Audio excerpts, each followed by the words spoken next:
Antes de mostrarles un par de videos más para poder concluir con si hay algunas preguntas más y ver algunas imágenes y videos, quisiera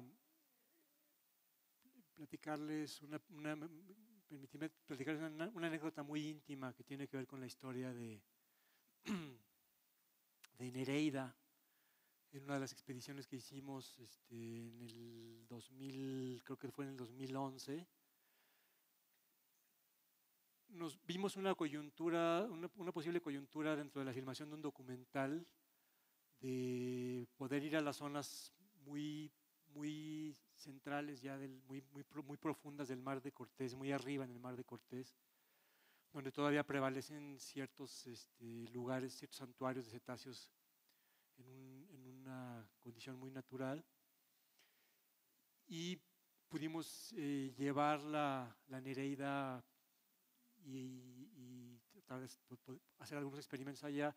La idea era documentarlo. En realidad fue muy difícil porque las pretensiones de ese documental no resultaron ser muy compatibles con nosotros finalmente, y la estructura de relación entre la gente, en fin, no importa mucho eso, pero quedamos un poquito atrapados, Alejandro Colinas, Emilio Galvez y yo, en un barco durante 10 días sin pisar tierra prácticamente, rumbo hacia las islas de San Esteban y Santa Rosalía, hacia la zona centro del Mar de Cortés.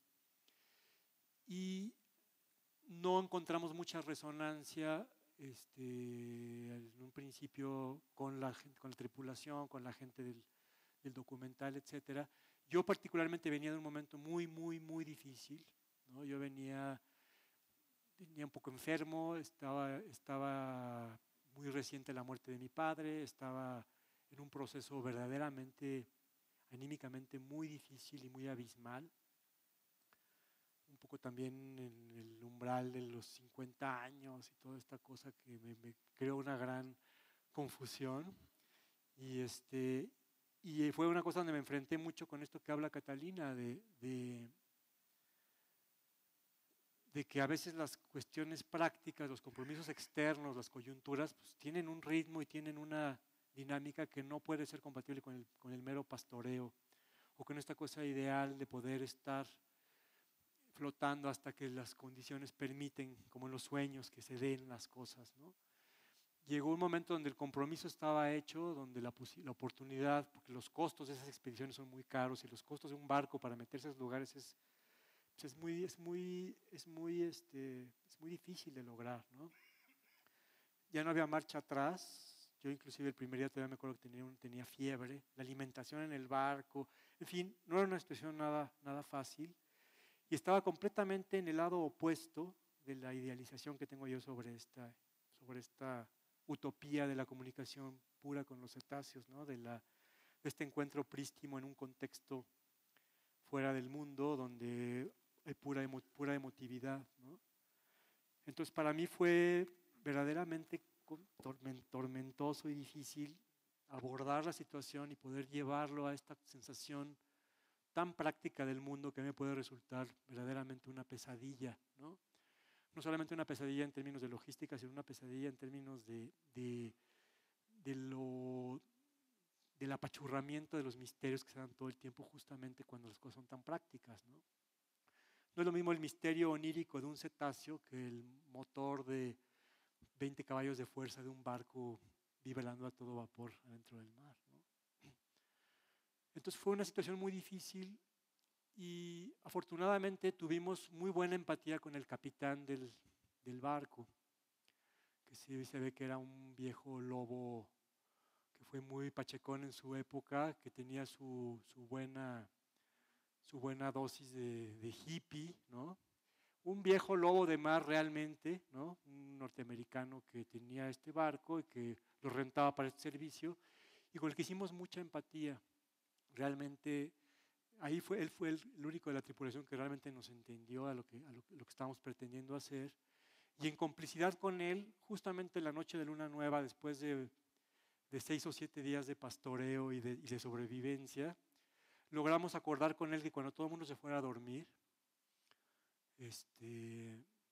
pudiéramos apagar los motores del barco, apagar los refrigeradores, apagar los generadores, meter la cápsula y tratar de tener una experiencia de encuentro con los cetáceos que son sobradamente abundantes ahí, ¿no? Y yo durante todo este proceso, tanto del desencanto del que venía como del encuentro con lo pragmático, como con todo lo que fue ocurriendo, yo descubrí que la apuesta se volvía muy sencilla, ¿no? Verdaderamente creo que me puso en un nivel de cierta humildad ante mi propia visión, ante mi propio trabajo, donde yo decía, si vamos a lograr este contexto por unos minutos y vamos a lograr que la cápsula entre en el mar, abra sus canales y permita tener una retroalimentación musical con los cetáceos, realmente me da exactamente lo mismo lo que ocurra. O sea, de manera genuina yo podía decir, si ocurre un fenómeno de encuentro, es un gran misterio. Si no ocurre un fenómeno de encuentro, es un gran misterio también. Si estamos enfrentándonos con algo, después de todo ese bofeteo, con algo que fuera la real experiencia, punto. O sea, lo que pudiera surgir de ahí era ganancia, porque en realidad la experiencia misma era lo importante. Entonces, finalmente logramos estas condiciones óptimas que duraron unas horas. Metimos la cápsula, metimos los hidrófonos para poder escuchar, unos hidrófonos que son micrófonos subacuáticos para poder registrar y escuchar lo que estaba pasando.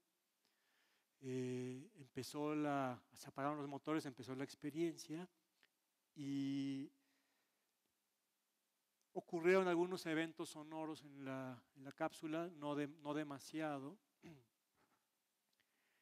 Y de pronto, bueno, y con esta reflexión de, bueno, ocurra lo que tenga que ocurrir, estábamos encaminados en eso. Y pudiera decirse que en realidad no estaba ocurriendo nada, ¿no? Pudiera decirse que sabían uno que otro evento, que sorprendía que hubiera habido aparentemente una presencia de cetáceos y luego no hubiera nada. Y luego, y así pasó un rato, y luego Alejandro y yo decidimos caminar hacia la proa del barco en la oscuridad porque era luna nueva, porque estaban apagados los generadores en la oscuridad por los laterales del barco. Vamos a echarnos una firma ahí adelante de la proa, ¿no?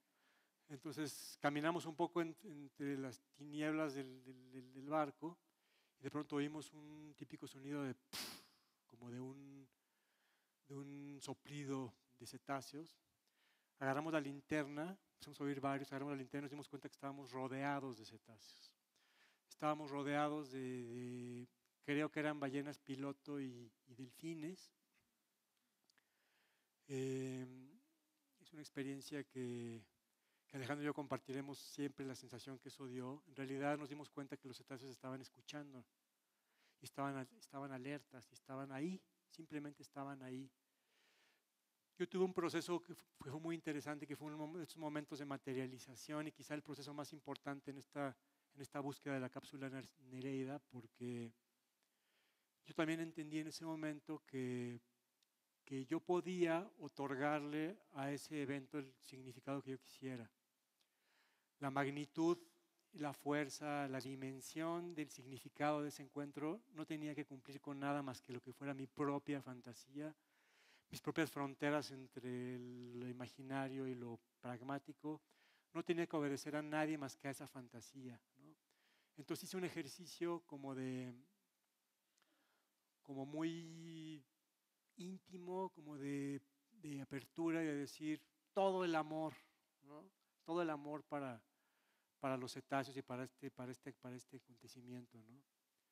Los cetáceos son claramente seres sensibles. La Nereida es sensible a los cetáceos mismos. Los cetáceos ante esta entrega empezaron a expresarse.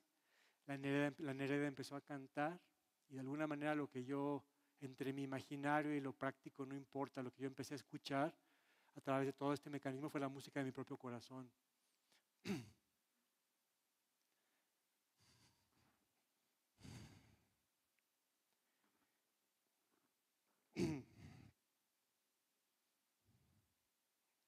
Bueno, me parece que es un ejemplo muy diáfano y muy concreto de lo que significa esta cosa intangible y de lo que significa,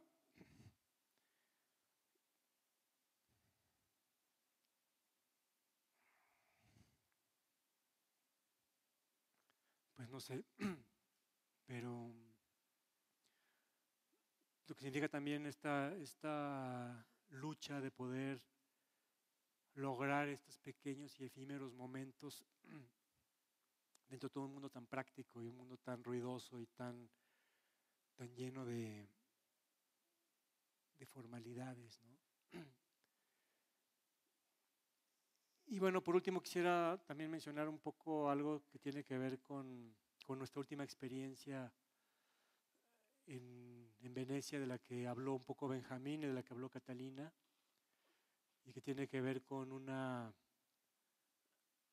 muy generosa y afín confianza de Itala Smeltz a nuestro enfoque de trabajo, y que abrió esta posibilidad mágica de que un instrumento que es esta cápsula en unas dimensiones enormes se diera. Pues yo quisiera decir que este instrumento es como la maduración de todo esto que hemos estado hablando en un sentido muy reciente y muy práctico, ¿no? Desde lo que hemos estado hablando desde el hecho de que estuvimos a punto de no lograrlo, de que milagrosamente el instrumento logró funcionar unos minutos después de que se abrió la puerta de la Bienal de Venecia, donde ahí sí no podía haber alternativa, ¿no?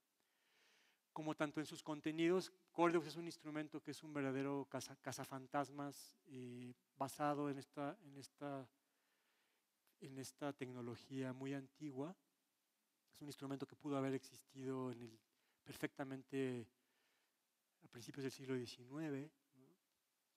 Y es un instrumento que tiene que ver con la posibilidad de llevar al grado máximo esta investigación, que es las remanencias, estas cosas como de ruido electromagnético, que no tienen otro significado para la ciencia que una cuestión estadística o fractal, es decir, que se ven como fenómenos, como turbulencias o como fenómenos globales, ¿no? Están compuestos de particularidades. Es como el polvo que se mueve por aquí, es un polvo cada mota de polvo tiene una trayectoria que tiene una historia particular y única, ¿no? Chordeaux fue una manifestación de la expresión de un fenómeno en un máximo esplendor en términos de lo que busca el laboratorio. Benjamín proponía que dediquemos más adelante, en unos meses, una de estas pláticas a Chordeaux, ahora que regresa a México y que se va a instalar en el Laboratorio de Arte Alameda, gracias también a la generosa colaboración de ellos. Hablaremos más de ese instrumento en su momento, pero es un instrumento que podría decirles que condensa de una manera material todas estas ideas en una experiencia, ¿no?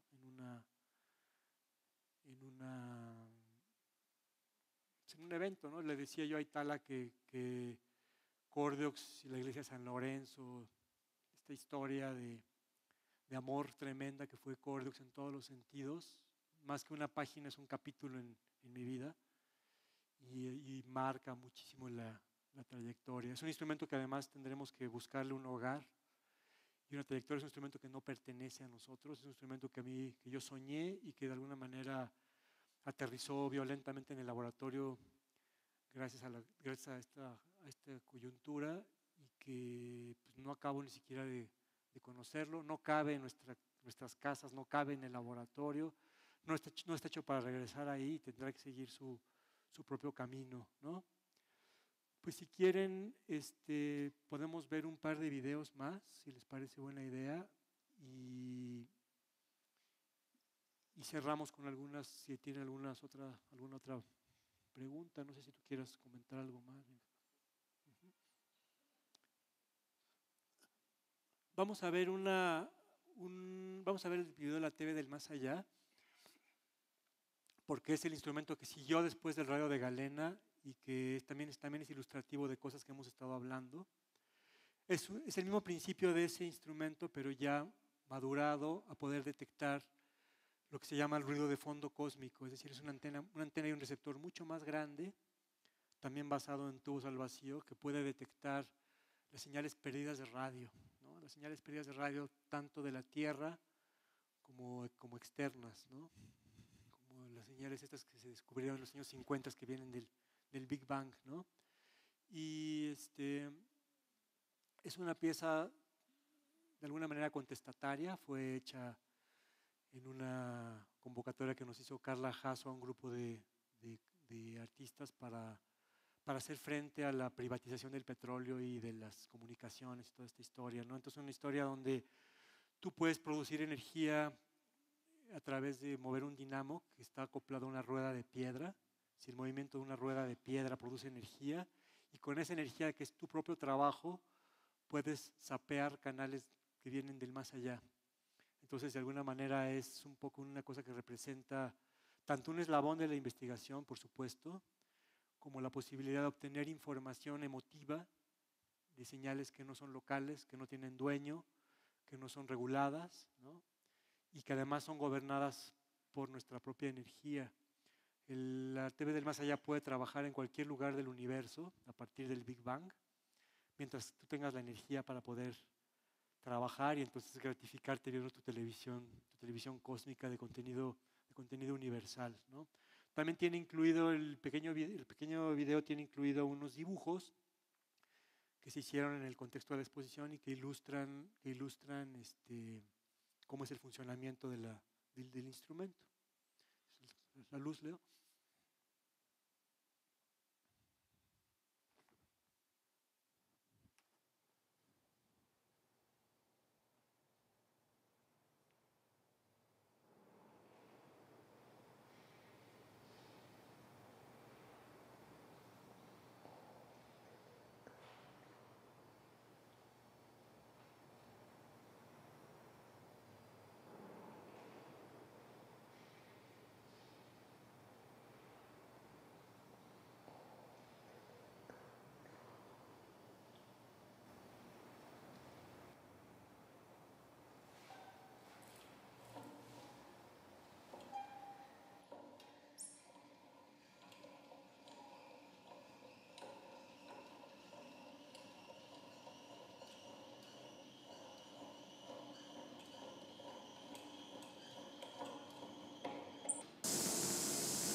Les voy a mostrar dos cápsulas más. Una es el resonador espectral armónico, que es un instrumento hecho para reconocer las señales atmosféricas, especialmente el sol, las nubes y el viento, y convertirlo en una expresión musical o una expresión armónica de esos mismos fenómenos. Dicho de otra manera, es un instrumento hecho para darle voz a los fenómenos meteorológicos. Las experiencias normalmente de este instrumento han sido de campo en Baja California y en el desierto de San Luis Potosí, pero este video particularmente está hecho en la Ciudad de México, en la azotea de mi casa, y es una edición porque abarca muchos momentos de expresión del instrumento, es decir, aquí hay un poco de edición y de simplificación del fenómeno, pero es un instrumento que me encantaría expresarlo porque uno de los fenómenos de los que les hablaba, que es la resonancia espectral armónica, es un fenómeno de autoordenamiento orgánico de la armonía. Es un fenómeno que me gustaría desarrollar más ampliamente a nivel de la música en general, ¿no? Y por último, después les vamos a enseñar la banda nerviosa autónoma, que es un juguete, es un instrumento de una orquesta de arácnidos robots que tocan percusiones humanas.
Vamos a ver mejor el laúd, Katy.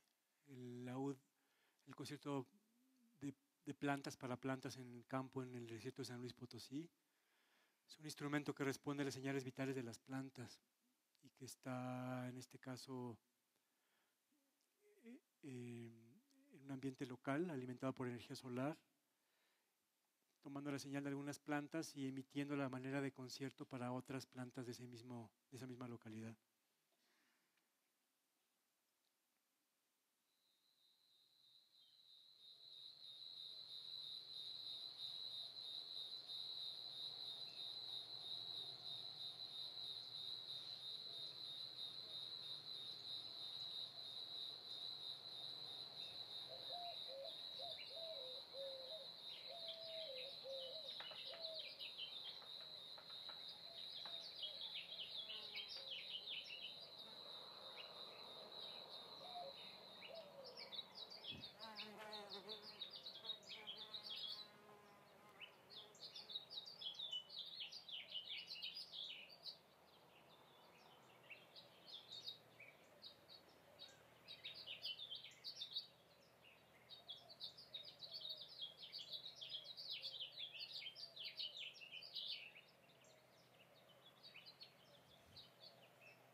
Bueno,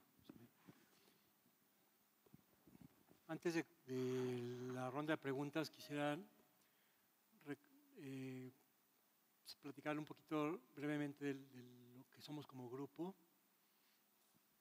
Conformamos un espacio, todo esto que están viendo, todo esto que estamos hablando es en realidad un trabajo colectivo. Es importante resaltar que es un trabajo colectivo, no es un trabajo individual. La gente que colabora en este proyecto, en general somos gente muy cercana y somos gente que compartimos una historia y una amistad y una visión también, una visión de nuestro trabajo, ¿no? Cada quien en sus disciplinas, del sonido, de la fotografía, de la electrónica, de la mecánica, de la ebanistería, etcétera. Conformamos un equipo, ¿no? Y es el talento y la voluntad y la fuerza de cada uno de ellos, de los que aquí estamos unos 4 o 5. Somos un grupo básico, como de unas 10 personas. Está contenido en un cascarón que se llama el Laboratorio de Investigación en Resonancia y Expresión de la Naturaleza, que inclusive tiene una figura como de AC también para poder incrustarnos en el mundo real. Y después de buscar cuál pudiera ser la frase que digamos que resumiera o sintetizara la orientación del laboratorio como entidad práctica, es un espacio creado para expandir la percepción del universo mediante mecanismos de resonancia que conlleven a la ensoñación y al cuidado de la Tierra y sus criaturas. Digamos que esa es como la figura de la AC y la manera en que nos incrustamos en esas dinámicas, ¿no? No sé si quieran que platiquemos algunas preguntas. Miren, tengo una lista como de 6, 7 personas que pidieron la palabra. Les propongo darles la palabra y que puedas hacer un comentario al final. Ethel, eres como la séptima.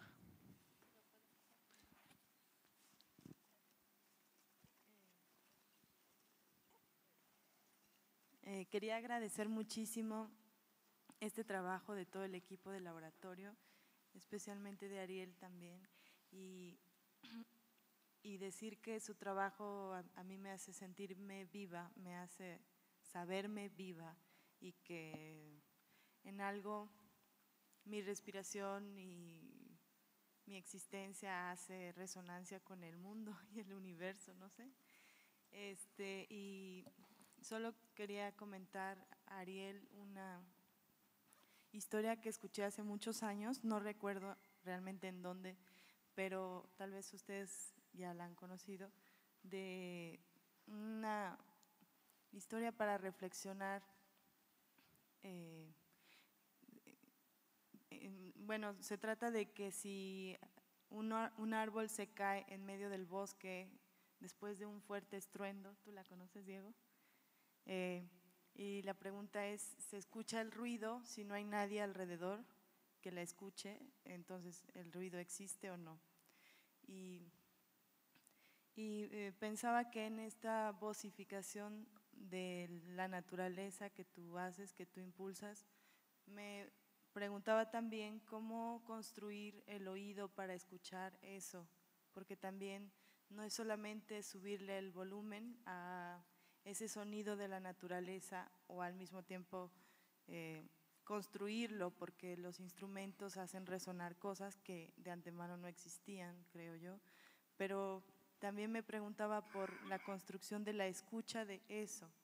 Y tú has hablado ahora de que no te interesa tampoco generar un único sentido para interpretar esas cosas o descifrar un lenguaje o hacer algo pragmático. Y me parece que entonces la apertura que das a esta obra deja la responsabilidad en nosotros, ¿no? Y eso me parece muy bello, también una pieza en sí misma. Y algo más que quería decir era respecto de, y que tú ahora nos compartiste con esto, que no quedó grabado en ninguna parte más que en la memoria de ustedes dos, de ti y de Alejandro, cuando ven los cetáceos rondando el barco, y que yo me preguntaba bueno, en esa ocasión, justo en que nos conocimos en el Centro Cultural Helénico, en aquella capilla, en aquel coloquio, cuando hiciste resonar este dispositivo con nuestras vibraciones y lo mágico que fue aquella vez, y entonces cuando terminó le pregunté a Benjamín que si se había grabado aquello, porque yo estaba muy apurada de que quería volver a ese momento en alguna otra ocasión y además contárselo a otros, ¿no? Y me dijo, ¿cómo grabar eso? O sea, es algo que aunque hubiera podido quedar grabado audiovisualmente, la transmisión pasa por otra cosa, ¿no? Por otro motivo, no sé. Eso del orden indecible del testimonio. Pasó también cuando Eve cantó justamente en esa capilla primera vez, Mágica Voz, en el coloquio sobre Shoah. Entonces, eso pues, ¿cómo piensas la transmisión de esta obra tuya? O sea, ¿qué continuidad podrá tener? ¿Si has pensado en eso alguna vez? Ahí atrás, ¿eras tú, Tania, o era alguien que… a ver, espera el micrófono. Sí, ahí atrás. Bueno, espero que lo logre sin toser. Fuerte, fuerte, fuerte. Bueno, creo que se ha ido respondiendo a lo largo del coloquio, y creo que quizá era una duda o una reflexión que todos teníamos al principio: qué relación había entre el tema, las palabras que convocaron, que pensaste para convocar al coloquio, y al final tener aquí a Ariel, ¿no? Si era como, no sé, qué lugar tenía. Y de pronto, a lo largo de la plática, con todo y que es un artista y una persona que conozco hace muchos, muchos años, y estas máquinas me las he encontrado en muchos lugares muy cercanos y lejanos también, y forman pues también parte de mi experiencia como ser humano, no solo como gestor cultural o como… y poco a poco se ha ido respondiendo, ¿no? De pronto pensar a Ariel como un emprendedor crítico. Emprendedor es una palabra que a la mayoría de nosotros hasta antes de estos días nos chocaba, como muchas otras, y ver y conocer también la manera en que trabaja y en que trabaja el laboratorio, el lugar que tiene Catalina, por ejemplo, la manera en que una persona que es quien aterriza, como ella dice, las cosas, y quien pastorea para que las cosas al final se vuelvan realidad, pues creo que nos ilumina mucho respecto a todo lo que hemos estado escuchando, porque además hay otras prácticas que tiene Ariel de las que no hemos hablado, y qué bueno que va a haber como tiempo para hacerlo en el futuro, porque también me hubiera gustado mucho hablar, y ahorita, bueno, Itala ya no está, y lo haremos, ¿no? Del proceso tan maravilloso que fue Cordiox, ¿no? Y de la experiencia de poder tenerlo después acá, y todo lo que implica también en términos de que a mí es una de las cosas que me fascina del trabajo de Ariel. Yo veo una gran riqueza en la controversia, en la discusión, en la disputa intelectual, y creo que es un trabajo que lo produce. A los científicos, a algunos científicos les da mucha alergia escuchar hablar de las piezas de Ariel, pero hay otros que no, hay otros que lo invitan a hablar con otro científico que también trabaja con cetáceos. En fin, creo que hay muchísimo que pensar alrededor, pero también produce controversia dentro del terreno del ámbito del arte contemporáneo, y eso es algo de lo que Itala en su momento nos hablará, ¿no? Fue una apuesta pues, muy arriesgada, pero que también eso da cuenta de la gran riqueza que hay en la discusión. Y eso, pues sobre todo gracias por el diseño de este coloquio que se ha ido como desenredando, y que, bueno, qué bueno que tenemos tiempo para escribir y para pensar todo lo que pasó aquí, qué bueno que concluimos con esto, porque es tan extraño como las palabras que lo convocan y en ese sentido pues tan efectivo como ello, ¿no? Nada más.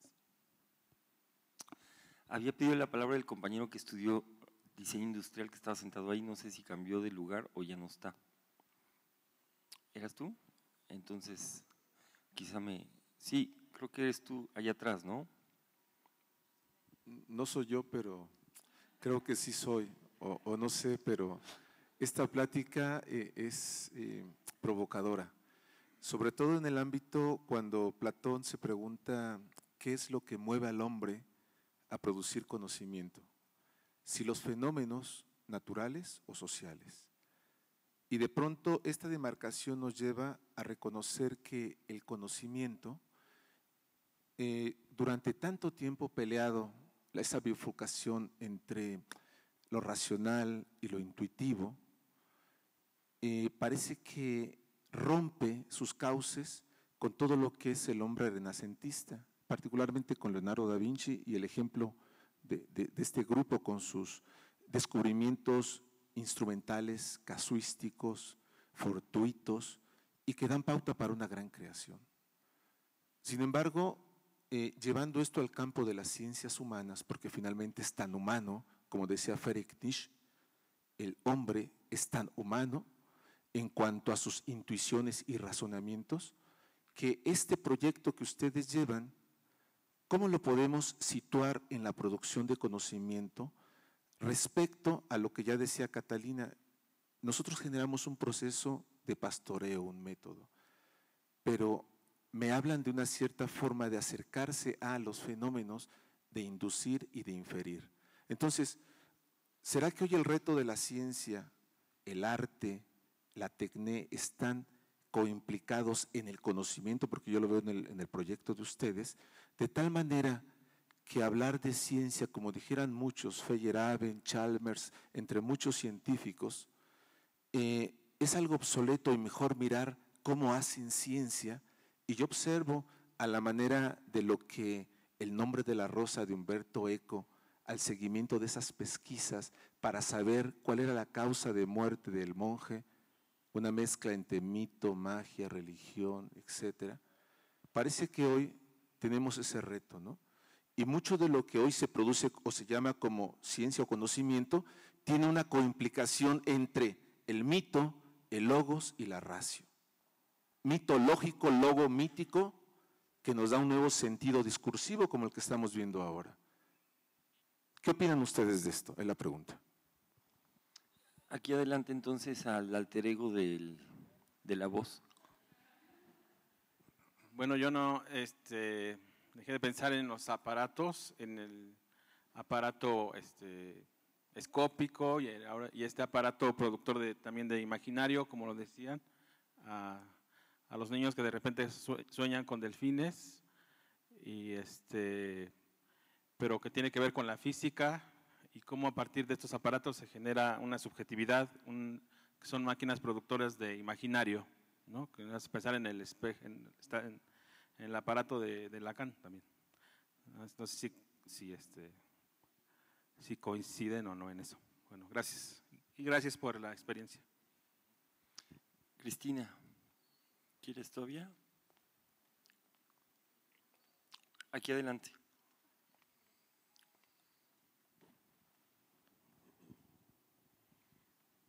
Bueno, sospecho que felicitar es casi una redundancia y agradecer, sin embargo no. O sea que muchas gracias por todo esto que hacéis y todo esto que nos habéis contado. Mi pregunta, lo que tenía como pregunta, lo contestó Catalina, porque tenía la pregunta acerca de cómo era el proceso de trabajo y más o menos Catalina lo contó y muy elocuentemente. Yo solo quería agregar una cuestión que la emoción es una interpretación, que no necesariamente es una racionalización, pero que emocionarse, que es lo que nos ha pasado a todos, a vosotros, también es una interpretación. Y que eso es lo que me parece que lo convierte justamente en la experiencia artística en el sentido más alto del término, cuando la emocionalidad, que es una interpretación que no necesariamente pasa por la palabra, se pone en evidencia y se hace colectiva. Muchas gracias. Ahí atrás a Sol.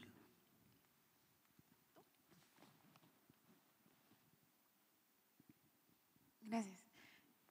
Yo solo quería preguntar sobre cuáles son las distintas fuentes de energía que utilizas para activar cada pieza, cada artefacto. Creo que ya lo empecé a ver en el video. Veo que hay uso de energía solar, electricidad, no sé si utilizas alguna otra. Y la otra es, por ejemplo, preguntar sobre el radio de Galena. Fuerte. ¿Qué importancia tuvo para tu proceso replicar un aparato que ya existía? Si, o sea, de esa manera fuiste como empezando a entender cómo funcionaba, no sé, tal vez las frecuencias o cómo funciona un instrumento sencillo para después tú ir creando tus propias máquinas. Aquí adelante, por favor. Son las últimas dos, 1 y 2.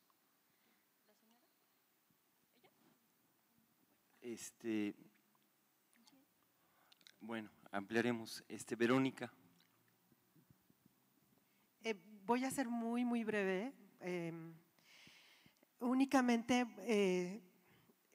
fue para mí muy, muy afortunada la mención de Tesla. Siempre que intervienes en los cierres de los coloquios, siempre pienso en Tesla, en esta mezcla maravillosa entre artista, mago y científico. Y pensaba mucho en esto que nos decía Benjamín de la creación de la licenciatura en teoría crítica y que bueno, una vertiente indispensable desde mi punto de vista sería la música. Un poco por su incontrolabilidad y su inasibilidad, la didáctica se ha resistido, la didáctica digamos convencional, tradicional, a incorporarla a los procesos de aprendizaje, que a mí me parece absolutamente absurdo, porque sin la música hay muchas cosas que no se pueden entender. Y bueno, también celebrar tu apertura a la física, que bueno, parecería que no está interesada en estas dimensiones que tú exploras, pero a mí me parece que sí. En la física actualmente en la UNAM se estudian temas como la mecánica de nubes o la soledad de los números primos. Entonces, todo esto es un siempre muy feliz encuentro con tu obra y bueno, es maravilloso poderte recibir en la comunidad de 17. Gracias. Allá. Cerraremos entonces con Eve. Ahí. Mira, yo quiero hacer ya has dicho muchos tópicos para uno poder intuir, pero yo quisiera que enunciaras cuáles son las relaciones de la ciencia y el arte frente a lo social y a lo político. A ver, Raquel había pedido la mano hace rato y por motivos técnicos no estuvo con nosotros en su turno.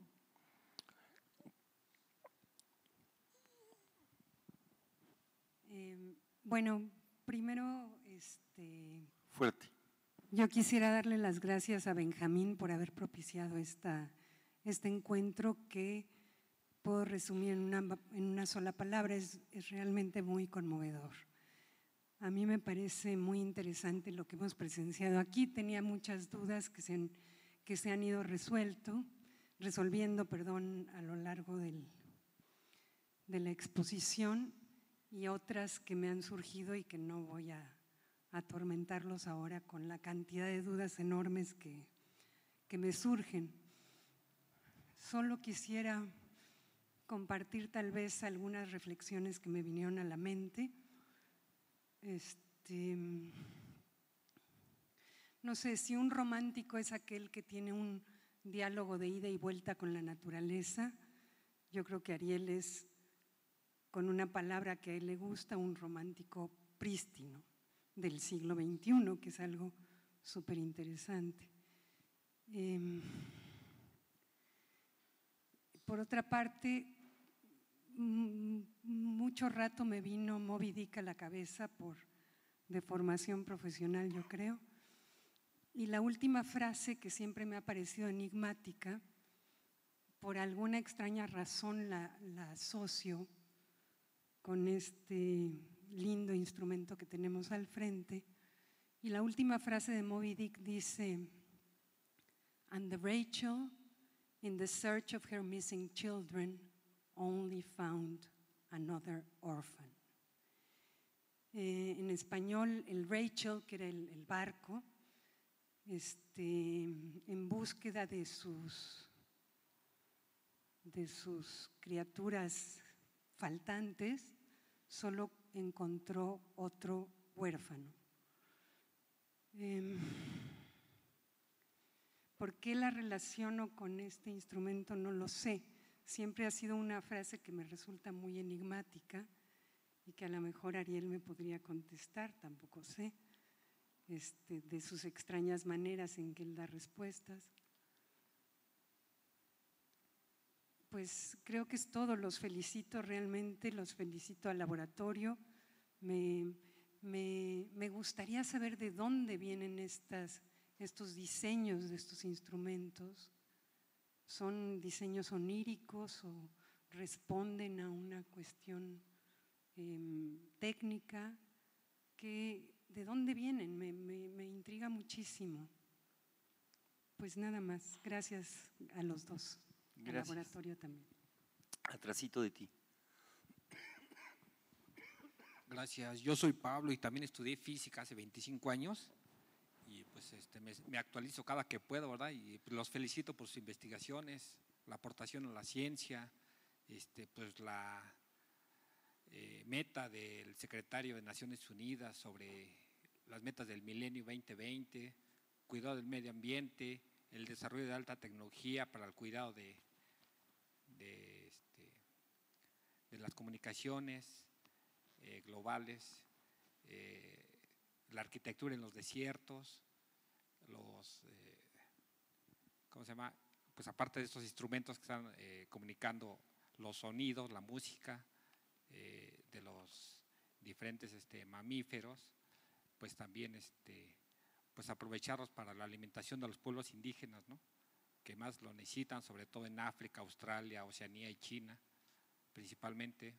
Uno que otro estado de México también que quedaron devastados por estos huracanes que hubo, 300 muertos, damnificados en Guerrero, entre otros.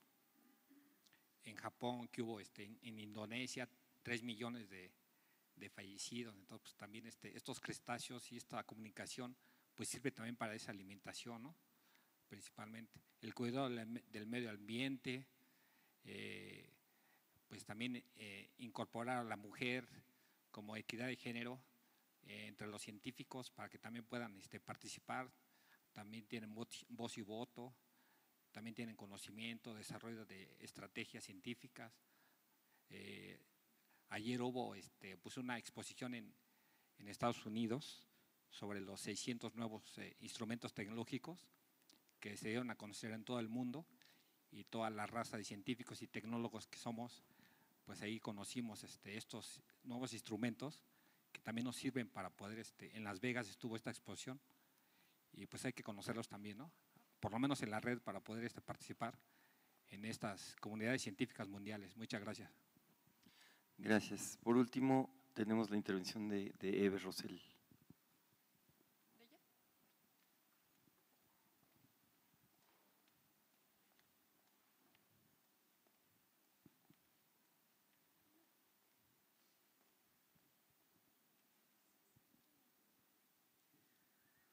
Ay, la verdad que pensé que lo mejor sería cantarlo, pero algo ha pasado entre la última vez del encuentro con Plasma y contigo, digamos. En términos del acercamiento de un músico, como en mi caso, a estas criaturas. y a Prometeo, su creador, que esas veces estuviste tan sereno y tan sencillo al lado. Yo iba con algunas ideas preconcebidas porque me habías dado chance de acercarme a Plasmat, que sigue siendo mi amor, mi gran amor. Y había descubierto que si yo quería perseguir los armónicos extraordinarios, que tanto los que se perdían arriba como los graves, enormes, tenía que entender un poco qué pasaba, qué pasaba con esos armónicos. Y me doy cuenta ahorita en el video de las plantas en el desierto, que descubro otra vez que los armónicos que reconozco frecuentemente, y los reconocí entonces, que son las fundamentales, las quintas, las cuartas, las terceras menores, las novenas menores, las terceras, digamos, no son en términos ni físicos, ni… Ya no podría decir que hicieron una resonancia que se fuera a la cabeza y a la identidad de la música, sino al cuerpo, y que me remitieron a una nostalgia antigua, antiquísima, en el caso de cantar con Plasmat, y ahora a ver qué serena y qué alegre era la respuesta del laúd con las plantitas. Había una música implícita que parecía realmente hecha por ellas y por la sensibilidad del laúd. Y lo que me pasó con Plasmat es que me pasmé, digamos, porque para mí era un objeto, como dicen los tojolabales, con un enorme corazón y tenía una capacidad tan grande. Era una cruz, ¿te acuerdas que te decía? Era una enorme cruz, es un águila guerrera, es un águila de los tiempos y de las eras, pero también era un ella, porque yo le recriminé al principio por qué me abordaba con una cascada y cataratas de armónicos que no tenía mucho que ver con lo que yo estaba sintiendo. Dije, es una abusiva esta águila, no, me desarma. Y yo iba con 3 propuestas. Una, cantar desde la base de la pelvis. Y te dije, Ariel, esta voz que tengo no es para nada provocadora de armónicos, porque no tiene ni siquiera armónicos puros. Es como acá, así como que soy como niera, y como si tuviera yo pacheca y no pudiese afinar como en la ópera. Entonces pensé, no va a salir nada de aquí. Y lo otro era que el objetivo era muy ambicioso, porque era finalmente para grabar a Plasmat, buscando para un poema de Olga Orozco, que cantaran algunas amigas cantantes sobre lo que yo iba a establecer con Plasmat como la pérdida. El tema era lo que hemos perdido, lo que se pierde, desde el contacto, el afecto, el ideal, la odisea, el sueño, el cuerpo. Y fue un canto de sirenas implacable, porque tuve que dejar de ser yo misma para seguirla, porque sonando como los cetáceos, Plasmat fue el que me dio el camino para, dentro de esta cosa que mencionas tan importante, la inocencia, la afectividad, el reencuentro, la fragilidad, la utopía, reentender, reconectar, imaginación, la emoción y la poesía. Ese fue el viaje, y lo que me dejó, lo grabamos para usarlo en el espectáculo y no lo dejamos como un testimonio.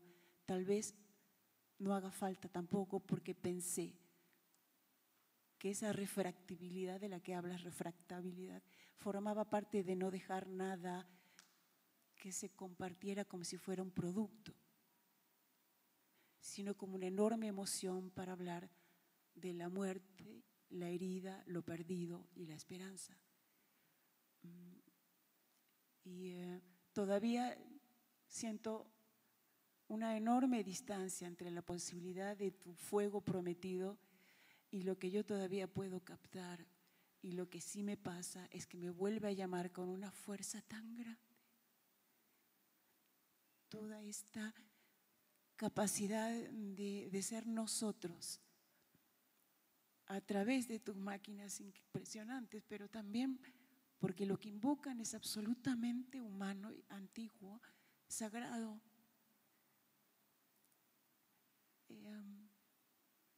Me tendrías que prestar a Plasma de vez en cuando, aunque pese, ¿cuántas toneladas pesa?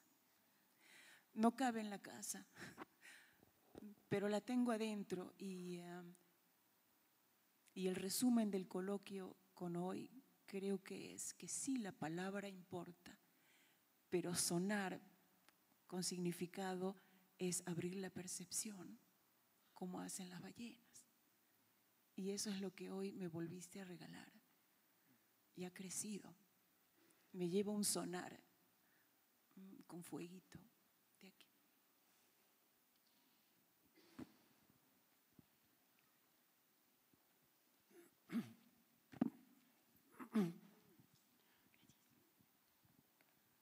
No me daría mucho tiempo y pila para contestar preguntas que además algunas no sabería contestar porque yo no soy teórico en realidad ni tengo una formación de análisis, sería como difícil para mí, pero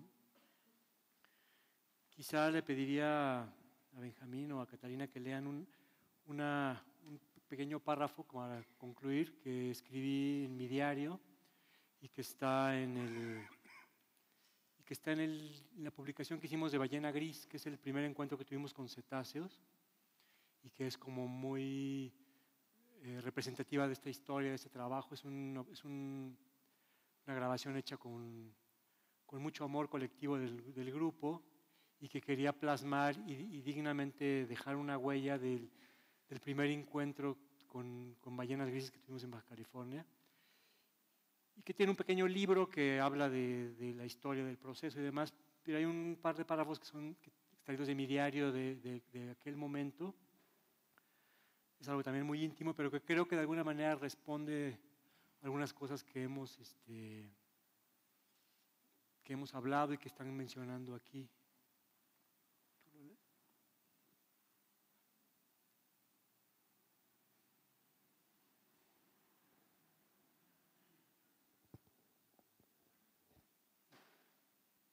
¿Quieres este?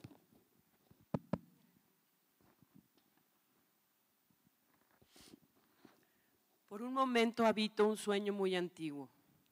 Surco la bahía con la luna llena en el cénit, desparramando su brillante luz sobre mi cabeza. Escucho las insólitas voces de las ballenas grises, ya no sus profundos rugidos de antiguo monstruo marino que nos simbran, emitidas desde sus cráneos a manera de pensamientos sonoros que dejan traslucir una nostalgia ancestral y un anhelo infinito, como dos ejes del tiempo.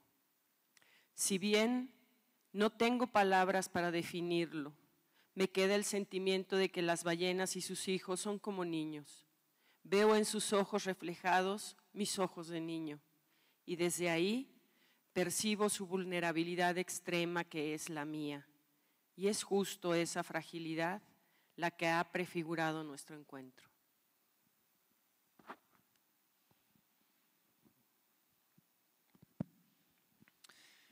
Bien, pues así concluimos lo que es una primera estación en un periplo que no sabemos exactamente cuánto tome, posiblemente un año, que tiene que ver con la idea de distinguir a Ariel con un doctorado honoris causa.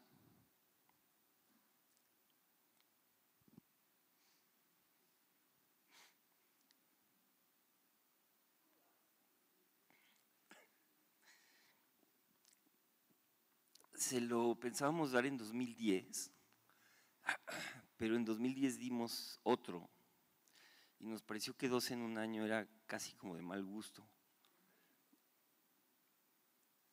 Pero cuando tuve la noticia de la feliz presencia de Ariel en Venecia, pensé, híjole, ahora van a pensar que solo se lo estamos dando porque ya llegó a Venecia.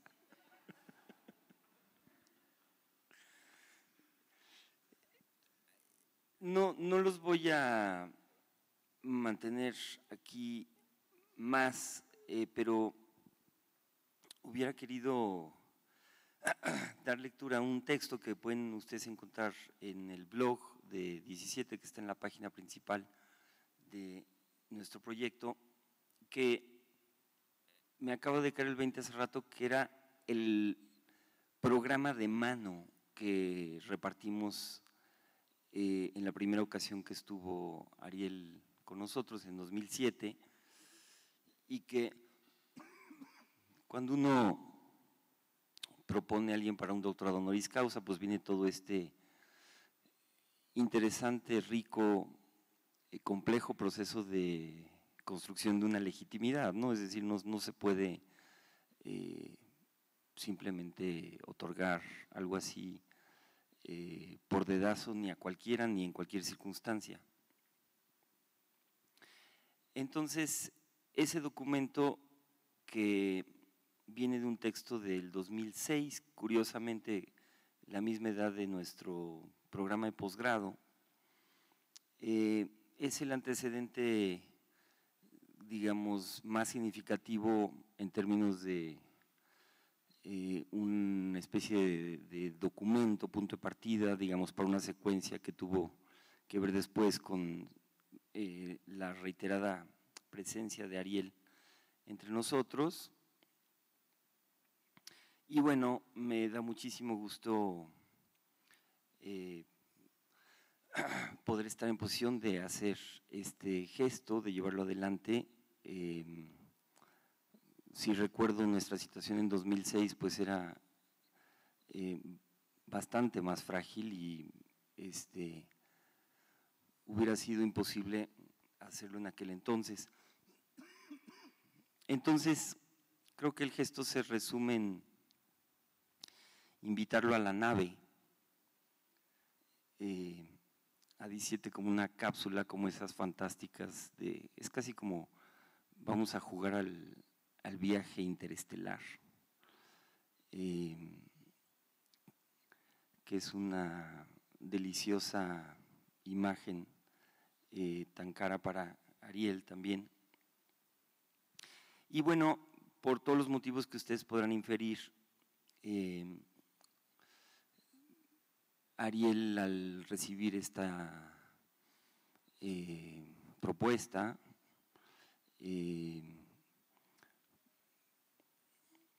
pues prefirió, por supuesto, que implicara un viaje y no simplemente una foto.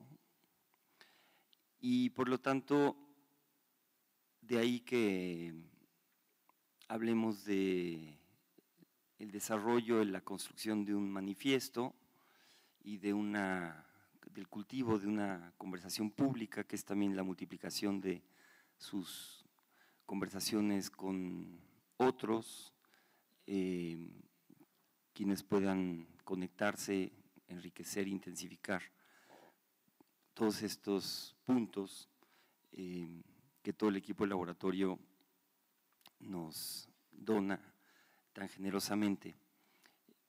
Posiblemente, probablemente este manifiesto y esta discusión pública culminen en una edición que sería la que formalmente dará lugar al momento, digamos, del acto.